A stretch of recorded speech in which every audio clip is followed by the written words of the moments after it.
मुझे white heads हैं और मैं काफ़ी पतली हूँ और 35 साल की हूँ। मुझे नहीं पता क्या कारण है। देखिए, मैंने बताया ना, वाइट हेड्स जो हैं वो आम तौर पे इसलिए हो जाते हैं वाइट हेड्स क्योंकि कहीं ना कहीं बाहर की मिट्टी धूल उस पर पड़ती है। अगर आप स्क्रब यूज़ करती हैं तो वाइट हेड्स काफ़ी हद तक निकल जाते हैं। और स्क्रबिंग जो है, आपको पता है कि कमर्शियली अवेलेबल स्क्रब्स भी हैं जैसे एप्रिकॉट वॉलनट के स्क्रब, पर दूसरी तरफ घरेलू भी हैं। आप संतरे का जो छिलका होता है वो सूख जाए उससे स्क्रब बना सकते हैं। आप अखरोट के पिसे हुए भूसे से स्क्रब बना सकती हैं। यहाँ तक कि मोटी चीनी तक का भी स्क्रब बनता है सर्दियों में। पिंपल के गड्ढे फिर से ठीक हो सकते हैं क्या? आम तौर पे जो पिंपल के गड्ढे हैं वो पूरी तरह से ठीक नहीं होते। जो खासे अंदर होते हैं घुसे हुए वो तो नहीं ठीक होते, पर जो हल्के हल्के होते हैं वो 2-3 साल का समय लगा के कम हो जाते हैं। यदि कोई नया मुहासा हो रहा है तो फिर वो ऐसे लगता है जैसे कि वो उभर के और ज़्यादा दिख रहे हैं। कुछ कॉस्मेटोलॉजी में भी लेज़र्स हैं जो कि 3 से 6 सेशन करने पर वो गड्ढे कम से दिखाई देते हैं। वो हल्के हल्के सेशन होते हैं। माइक्रोडर्मा अब्रेशन है, CO2 लेज़र है, ग्लाइकोलिक पील है, ये सब भी कॉस्मेटोलॉजी में इलाज हैं जो कि सिर्फ डॉक्टर करते हैं और डॉक्टरी सलाह के साथ ही करना चाहिए। अलग ही एक प्रश्न पूछा कि क्या जो मेरे चेहरे पर एक्ने या मुहासे हैं वो क्या बच्चेदानी की रसौली फाइब्रॉइड के साथ जुड़े होते हैं?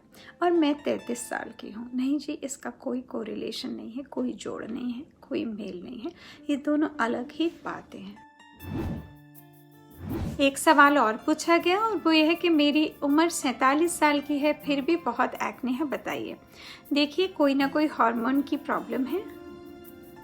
एक्ने केवल ऐसे ही नहीं, 47 साल पर हार्मोन की प्रॉब्लम कभी कभी वापस उभर के आ जाती है क्योंकि जो हमारे फीमेल हार्मोन होते हैं ना वो ख़त्म होने लगते हैं। जब फीमेल हार्मोन ख़त्म होने लगते हैं तो मेल हार्मोन की बढ़ोतरी हो जाती है, तो हार्मोनल इम्बैलेंस फिर से हो जाता है और उसके कारण हमको तकलीफ हो सकती है। कि मेरी आँखों के नीचे काला सा छोटा सा निशान हो गया है, मुझे अच्छा नहीं लगता। मेरी सूखी स्किन है, क्या करूं? कैसे दूर करूं इसे? अभी बहुत छोटा है, डॉट जितना है, ये बाद में तो नहीं रहेगा। देखिए, ये जो काला निशान है ये 10 कारण से हो सकता है, मैंने देखा भी नहीं है। आँख के नीचे तो मुहासे नहीं होते, पर आँख के नीचे यहाँ पर या यहाँ पर हाइपर पिगमेंटेशन हो सकती है। हाइपर पिगमेंटेशन यानी कि एक धब्बा जो कि आपकी चमड़ी से ज़्यादा गाढ़ा है। वो शुरू में तो आपको पिन पॉइंट ड्रॉप की तरह ही लगेगा, फिर वो आमतौर पे छूट ही जाता है। हाइपर पिगमेंटेशन को कम किया जा सकता है। उसका जो हाइपर पिगमेंटेशन को कम करने के जो घर के घरेलू नुस्खे हैं वो है नींबू लगाना। बाकी हाइपर पिगमेंटेशन की क्रीम्स भी डॉक्टरी सलाह से ली जा सकती हैं, लगाया जा सकता है।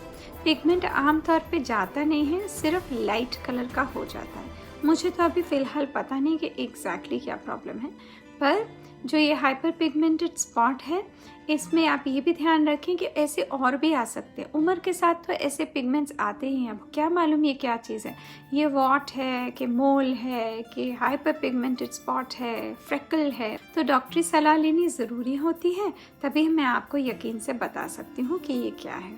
पर सनस्क्रीन ज़रूर लगाना चाहिए। सनस्क्रीन लगाने से बहुत फ़ायदा होता है क्योंकि जो हमारे चमड़ी को धूप से, सन से नुकसान है, वो नुकसान कम करने के लिए हमको सनस्क्रीन अगर हम लगाते हैं तो हमारी स्किन डैमेज नहीं होती और स्किन के अंदर जो पिगमेंट है ना, जो हमें कलर देता है मेलानिन, वो भी डैमेज नहीं होता। तो जब मेलानिन पर ज़रूरत से ज़्यादा धूप पड़ती है तो वो इसी तरह का काला धब्बा, ब्राउन जैसे होता है ना, कॉफ़ी का कलर, थोड़ा सा भूरा कलर, फिर थोड़ा सा और डार्क कलर, इस किस्म के पिगमेंट आ सकते हैं। मुंह के आसपास ब्लैक है, ये सब हाइपर पिगमेंटेशन है और हाइपर पिगमेंटेशन देखकर ही उसका इलाज किया जा सकता है। सब्र रखना होता है इसमें, पर चला जाता है।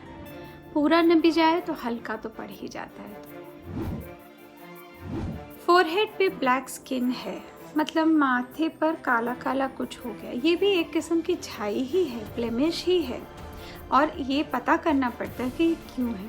पर जैसे मैंने आपको बताया, सूरज की किरणें बहुत ही प्रबल हैं। एक तरफ तो हम सूर्य को नमन करते हैं, सूर्य नमस्कार करते हैं, दूसरी तरफ उसकी जो किरणें हैं वो बहुत तेज़ होती हैं।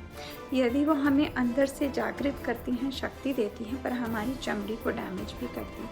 यहाँ तक कि आजकल जो वाइट लाइट्स हैं ना, जिसके अंदर हम बैठते हैं, वो वाइट लाइट्स भी बहुत स्ट्रॉन्ग होती हैं। उसकी वजह से भी आजकल हाइपर पिगमेंटेशन होती है, झाइयाँ होती हैं। हाँ, आईब्रोज़ को डार्क करने के लिए क्या करें? देखिए, आईब्रोज़ तो बाल हैं जो भगवान ने दिए हैं, उसके लिए तो कोई इलाज मुझे नहीं मालूम। हाँ, बट जैसे मैंने कहा कि कॉस्मेटोलॉजी में आजकल आईब्रोज़ में पिगमेंटेशन कर रहे हैं, पिगमेंट डाल रहे हैं आईब्रोज़ में और उसको ब्यूटीफाई कर रहे हैं इस तरह से।